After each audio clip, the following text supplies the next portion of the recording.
Today we're going to talk about how much Rapid Set Mortar mix you need to complete your countertop project. Hi everybody, I'm Jim Durdorf and this is Detroit DIY. Before we get started guys, if you haven't seen my video sampling Rapid Set Mortar mix counterface pattern techniques, give that video a watch because it'll give you some awesome ideas of how to put some face coat patterns in your precast concrete countertop. So here's what I've discovered in pouring my samples and messing around with mortar mix a little bit before I dug into these concrete countertop projects. I formed up some 6x6 pieces to pour some samples. If you watch that video, you'll see those samples in there. Each one of those 6x6 squares that I made were 1.5 inches thick, and they used approximately 4 pounds of mix. So 36 square inches at 1.5 inches thick will use 4 pounds of mix.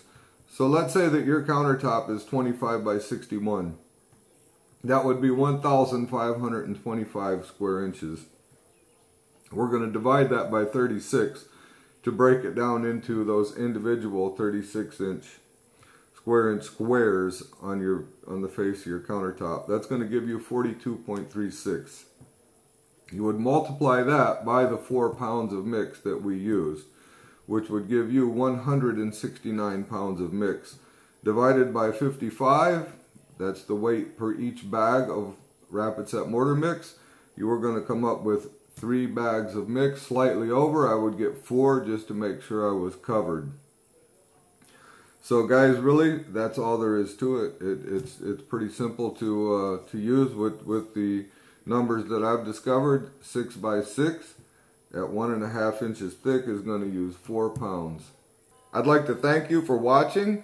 If you enjoyed yourself, click on one of these 2 videos that are going to pop up right here. And I'd like to give a special thanks to Tony Iconelli and Brett Wimmer because none of this could happen without them.